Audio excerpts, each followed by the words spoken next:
So The Heisman Trophy winner is the offensive coordinator, right? yeah. So I mean, He may that know right a thing or there- two.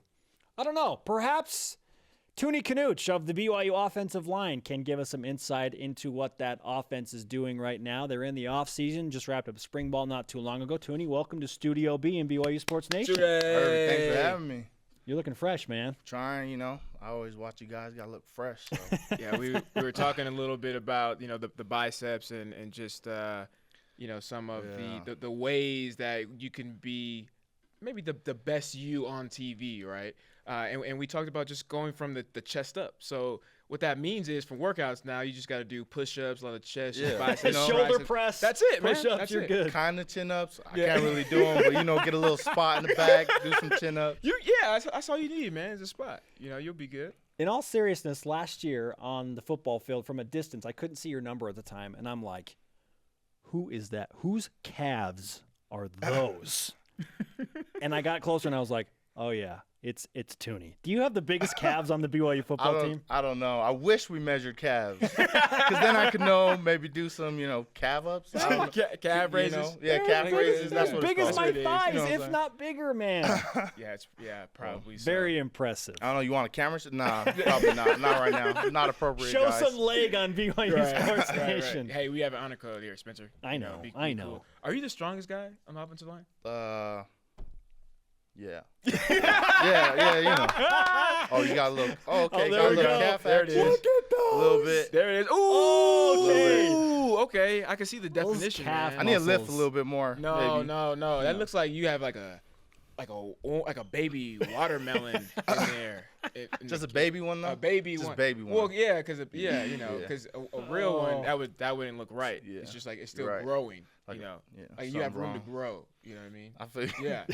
BYU offensive lineman Tuni Kanuch, I'm glad you guys are working that out together in the moment, is with us in Studio B. Major changes, obviously. We just went through a number of them with the coaching staff and the new offense. What's been the biggest difference that you have noticed as a player transitioning from one coaching staff to now a brand new feel and look? For me, just slowing it down altogether, trying to get every little technique out of practice that we can, every play. So, we come back to the huddle. Oh, what happened? Why'd you get B? I'd be like, oh, I don't know. It's your We're fault, talking man. about it. You can say it. Yeah, you have a huddle. Is that weird to have a huddle? It's amazing. I love it as a big dude. So, I can actually breathe and think about what I'm going to do. When we're in the no huddle, I'm just like, oh, just run past somebody, hit somebody. But now I'm like, oh, I got that guy. See that guy, hit guy. Yeah. So Harvey said the same thing. Harvey Unga talked to him a couple weeks ago, and he's a GA for you guys, for your position group. Yeah, amazing. And he said that's been the biggest thing, the biggest difference is slowing it down. Guys really focusing on the technique.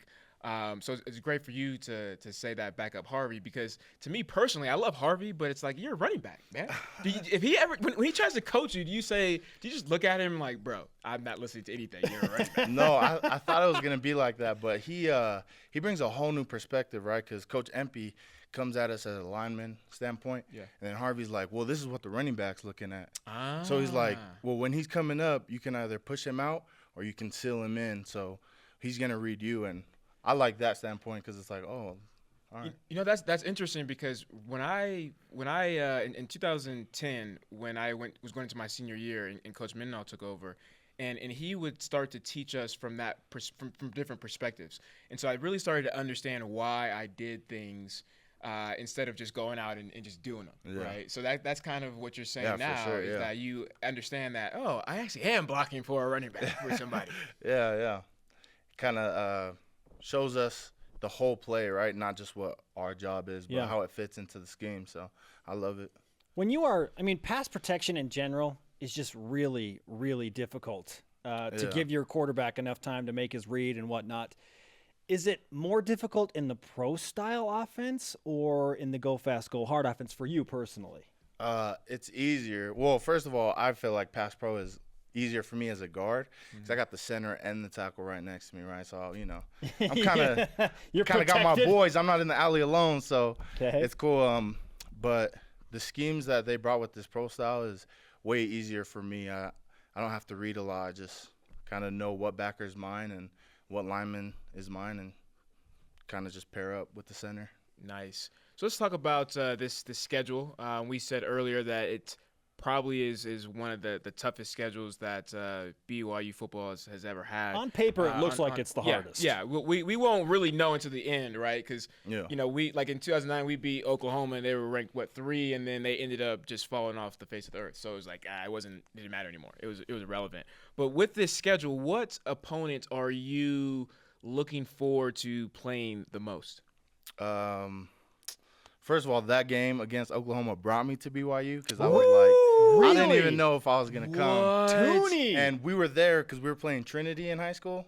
So we were playing the next day. Did we just become best friends? We did. We did. Oh, my gosh. Thank you for bringing me over. Hey, I'm happy I could do my part, man. I can't take all the credit because, it's a team effort, just dude. like 80%. Yeah, I would probably say like 81.5%. 82 maybe. Okay, round it up. See, that's why we're best friends right there, Spencer. 82%. I appreciate that. Number of high fives on the show today at, I think, 7 right now. 5 of them between Tuni and Brian Logan. Well, that game brought you to BYU. What was it about it in that moment where you're like, I have to play for BYU? I mean, I never watched a college game before that. And, what? BYU to me was just a Mormon school. And then to come and watch – Oklahoma was ranked super high that year. Yeah. And when they got beat, I was like, dang, BYU's for real. Mm-hmm. BYU's for real. And they were doing so much for me already. So I was, like, on the fence about it. And right when that happened, I was like, oh. Yeah, I'm a Cougar, baby. That's what it is. Holy cow. Okay, well, now the schedule features some prominent names. You open up against Arizona. Utah is always going to be a big game. UCLA coming to Provo. Mississippi State coming to Provo. On the road at Michigan State.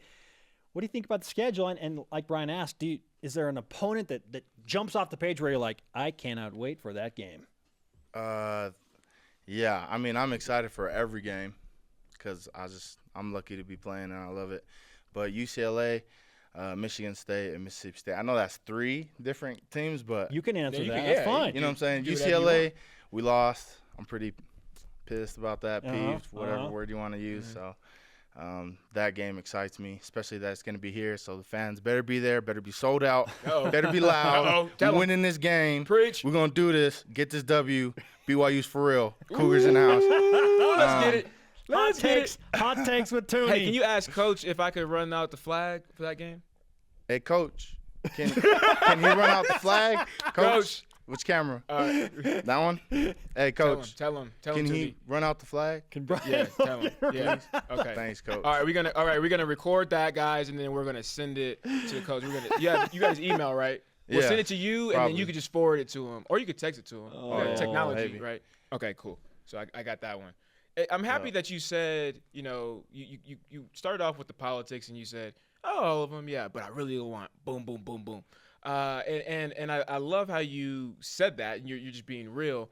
And my point is, with Coach Mendenhall, we had a lot of just media training, right, and answering questions the right way. I haven't had a chance to meet the staff yet, but I've just heard so much from former players like Harvey that it's just really laid back, and you can be a little bit more upfront and more real and kind of answer questions more like that. Do you kind of feel the same way? Yeah, for sure. I mean, the coaches are all about being yourselves, right, and kind of being the best person you can be, not the best person they kind of want you to form to be. They just kind of want to form you to be the best person, the best Brian, Do you think that that's taken a lot of more pressure off of you guys? Because I felt that way as a player, and it wasn't really known that Coach Mendenhall didn't really say it that way, but you kind of just felt that, right? Because you have so many eyes, looking at you. You kind of really don't want to blink wrong. But with and I'm just imagining. You're just right? flexing your butt, right? Don't look at me. Don't see me. Are you Brian Logan? Nope, I'm not. We just look the same. But I'm wondering if that and how the coaching staff, if they're more loose with you guys and they want you guys to be the best how does the release of that stress and that pressure translate to the field and your everyday activities with practice? I think people they're not scared to practice no more, right? Because during practice you got to be just so uptight and just so scared to go out there because you don't really want the coaches looking at you. You don't like running, so you're throwing up, sweating, and the coach is staring at you. You're a little scared, but with these new coaches, you feel their love. You know that they just want the best for you, want you to be the best person you can. So you're out there to have fun, but still get work done, beat those teams. So. Yep. Tuni Kanuch, BYU offensive lineman, with us in Studio B. Quickly, how is your health right now, my friend? I know you've had some injury concerns and things bothering you. How are you feeling right now? I feel really good. I mean, been working out. News amazing with his strength and conditioning staff. So I feel healthy, 100%. So. And then I want to go with the Twitter question today to get your take. We've been asking people, what's the most compelling storyline of the BYU football offseason? We went through the whole Big 12 expansion, which has ramped up again. The quarterbacks between Taysom and Tanner, Jamal returning, the schedule, the coaching staff. Which one do you think is the most compelling? Oh, man. I should have asked me this before so I could think about it. This one's tough. Oh, we got him. We might have got him. We finally got him. I just saw about the Big 12 thing on Facebook like yesterday, I think. So that's probably like the newest, more prominent one. Yep. Addis, by the way. Yep. But I don't know. I think people are just excited this year. I think Excitement in general. Yeah. I mean, we're bringing out all the cannons, got the schedule ready. We're going to be ready for the schedule. Those teams better be ready. And I think it's BYU's exciting time right now. Tuni, it's been great to have you in Studio B, man. Oh, thanks for having me. We would like your man. autograph on our stretch Y flag during the break behind us, so if you wouldn't mind giving us that. Oh, yeah. You got some potential, man. You got good personality. I think Brian's new best friend. Yeah. Don't worry, Spencer. You guys will still always have a soft spot in my heart. But Tuni's number one right now. It's all good. I'll play second fiddle to you in the eyes of Tuni Kanuch. I'm fine with it.